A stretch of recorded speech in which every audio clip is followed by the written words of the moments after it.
You can't enter. A Grand Slam trophy is on the line, but the very specialists of the game, the masters of the craft, are barred from even competing. This isn't some bizarre hypothetical scenario.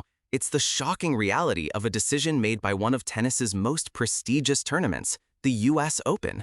And the man calling it out is none other than a six-time Grand Slam champion and one of the sharpest minds in the sport, Rajeev Ram. Today, we're not just telling the story of a tennis great, we're diving deep into his urgent warning about the future of doubles tennis, a format loved by millions recreationally, but, as he argues, is being systematically sidelined and disrespected by the sport's elite. This is a story about legacy, identity, and a fight for the very soul of the game. In this deep dive, we'll uncover the fascinating journey of a player who found legendary success at an age when most athletes have long hung up their rackets.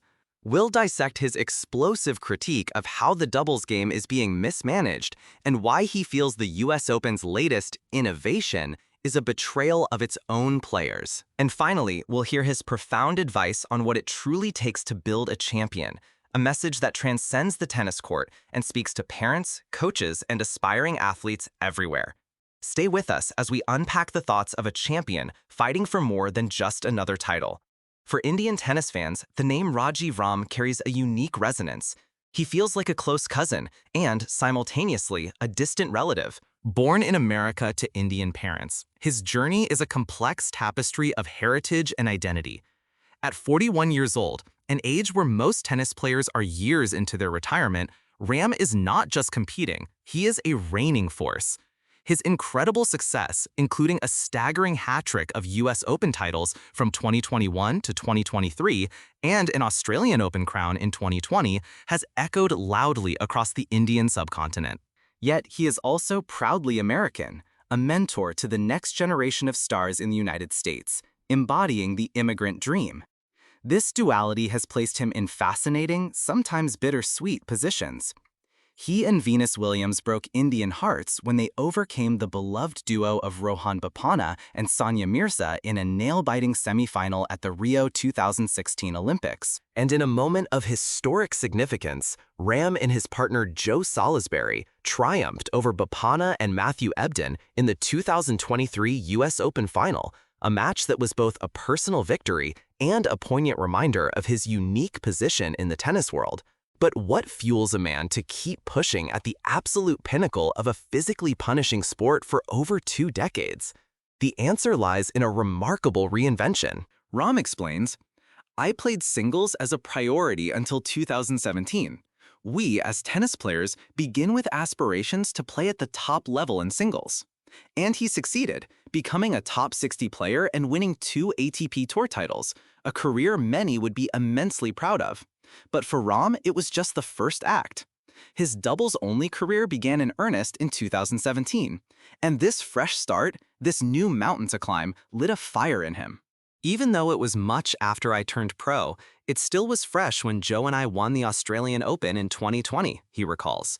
His longevity isn't just about physical conditioning, it's a masterclass in mindset. The thing that's always been important is consistently trying to improve, he states. This philosophy allows him to find value even in defeat. As heartbreaking as some of them are, sometimes they're the biggest motivators. I use them as fire and fuel." In a fascinating twist of psychology, he admits that the real danger isn't losing, it's winning. "I've actually had to be more aware of myself when I've been winning a lot because you get a little bit satisfied." This constant pursuit of betterment, this refusal to become complacent, is the secret sauce to his enduring success. But as he has mastered his craft, he has watched the very nature of that craft change dramatically around him, and not necessarily for the better. Rajeev Ram has had a front-row seat to the evolution of doubles tennis for over 20 years, and his assessment is both insightful and alarming. He paints a picture of a game that has shifted away from artistry and towards brute force. "It's changed a lot," he begins. "When I started, players, especially those who transitioned from singles, would try to develop their net game a bit more. This was the era of finesse, of delicate touches, of strategic court positioning, a true chess match on a tennis court. It was a game of feints and deception, of drop volleys that died softly over the net, and of cat-and-mouse exchanges at close quarters that left spectators breathless. But that era, he suggests, is fading fast into memory. In the last 3 or 4 years, I've seen a big shift where that's really not the case. Most teams now have at least one player who serves and stays back all the time. There's more comfort from the baseline. The serve and volley, once the cornerstone of double strategy, is becoming a lost art. A lot of the players don't really worry about serving and volleying anymore. The game has become more one-dimensional, favoring relentless power over thoughtful precision. From the returner's perspective, it's a lot more about pace, being aggressive and trying to get a hold on the point straight away. Whereas when I started playing, there was a little bit more feel, more finesse. This shift in playing style is a symptom of a much larger problem, a problem that starts not on the court, but in the offices of tournament organizers and broadcasters. Ram argues that doubles, a game immensely popular at the recreational level, is being treated like a second-class citizen by the professional tour. He poses a critical question. How can a sport grow if it's intentionally hidden from view? Absolutely, he confirms, when asked if poor broadcast slots and a lack of matches on show courts are hindering the growth of doubles. Anything that is put on the back burner in terms of promotion and marketing is going to be treated that way by people who watch it. He's not demanding equal billing with the likes of Djokovic or Swiatek. I'm not saying by any stretch that it needs to be at the same level as singles, he clarifies, but he is demanding that the compelling stories within doubles be told. He points to incredible yet under-marketed achievements. Think about Rohan Bopanna, achieving the world #1 ranking and winning the 2024 Australian Open in his 40s, a phenomenal story of perseverance. Or Croatia's Mate Pavic, who completed the career Golden Slam by winning the French Open, an unbelievably rare feat that includes winning all 4 majors plus an Olympic gold medal. But I don't think it got the push that a truly rare achievement in our sport should have got, Ram laments. The stories are there, but they are being left untold. It is this context of perceived neglect that makes the US Open's recent decision about its mixed doubles competition so infuriating for specialists like Ram. On one hand, he sees the logic. I applaud their idea to innovate, he says, acknowledging that mixed doubles was even further on the back burner than men's and women's doubles. So putting it in its own week with fanfare is great. He even sees its potential as a flag bearer for the sport, showcasing men and women competing together for Grand Slam titles. But then comes the devastating catch, the detail that turns a potential positive into a slap in the face. But they made it such that doubles players couldn't even enter. You can't unless you have a singles ranking. That's where I feel opposed. Imagine that, a Grand Slam event, awarding a Grand Slam trophy, but the best and most dedicated doubles players in the world are not eligible to compete, simply because they don't have a singles ranking. Ram's frustration is palpable. They should have just let everybody enter, he argues. It would have been a bit more legitimate to give a Grand Slam trophy for. It's a move that, in an attempt to attract singles stars, has completely alienated the discipline's core community. What do you think about this? Is it fair for a Grand Slam to exclude specialists from their own event? If you believe players like Rajeev Ram have a point, hit that like button to show your support.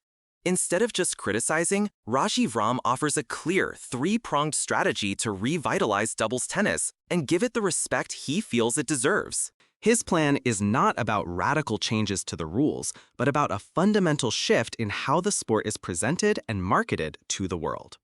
First, and most importantly, he says, is to tell the stories. The drama, the narratives, and the human element are already there, they just need a spotlight. I mentioned Rohan winning so late. Joe and I won 3 US Opens on the trot, so the stories are there, they just need to be told. These are not just statistics. They are tales of endurance, partnership, and triumph against the odds. By focusing on these journeys, tennis can create heroes and rivalries in the doubles world that fans can connect with on an emotional level, just as they do in singles. His second point is a call to embrace the modern world. Social media is such a big part of our world, he states, and he sees a massive untapped potential. We have exciting points happening every day. They don't need to be necessarily in the main stadiums or even on TV. Imagine a constant stream of incredible gets, lightning-fast volleys, and brilliant strategic plays, shared instantly with millions of fans worldwide. If we could do a better job of showcasing them, people would be drawn to the game. This approach democratizes the viewing experience, making the action on Court 17 just as accessible and exciting as the action on Arthur Ashe Stadium. It also connects directly with the recreational players who are the backbone of the sport's popularity. Most of those who are watching are doubles players themselves, and they can have a little bit of a relationship there. The third pillar of his plan is to go deeper into the heart of what makes doubles unique, the partnerships. The third thing is to just tell the story of the partnerships, he insists. Joe and I played together for 6 years. That's longer than many marriages. What does that kind of long-term professional relationship entail? The communication, the trust, the shared failures and successes? It's a rich well of human drama. Think of the unspoken communication, a glance that signals a change in strategy, the subtle shifts in body language that only a long-term partner can read. We can do a little bit more of getting outside tennis and highlighting the personalities. This is about transforming players from mere athletes on a court into relatable, three-dimensional characters that audiences can invest in and root for. Ram's vision is a blueprint for making doubles not just a sideshow, but a main event in its own right. Beyond his fight for the future of doubles, Ram is actively investing his time and wisdom in shaping the next generation. His mentorship of Nishesh Basavaraddy, a rising star in American tennis, is a testament to his commitment to giving back. But their relationship isn't a formal coaching arrangement. It's a unique bond forged by a series of incredible coincidences. Our relationship is unique, Ram shares. Of all the places in the US, he moved to the little town that I'm from, Carmel, Indiana. They also share the same coach, Brian Smith, to whom Ram gives immense credit for instilling a culture of mentorship. He not only teaches us to be good tennis players, but also teaches us to give back to the next group. Add to this the shared heritage, an America-born kid with Indian heritage, and you have the perfect recipe for a powerful connection. Ram was courtside when the then 19-year-old Basavaraddy faced the legendary Novak Djokovic at the Australian Open, a full-circle moment for the veteran champion. When asked what India, the land of his parents, could do to develop a player of this caliber, Ram doesn't offer a simple formula or a magic recipe. Instead, he points to a much deeper, more fundamental need for a shift in mentality. He stresses the importance of a support system. I think it is very important for a player to feel that he or she is not alone, he says, emphasizing the immense psychological pressure young athletes face. He also redefines the very meaning of success in sports. It's not just about titles and rankings. Not feel like they have to reach a certain level for it to be successful. Just the effort of trying to be the best you can be is success in itself. This is a powerful message in any high-pressure environment. Perhaps his most profound insight comes from his own childhood.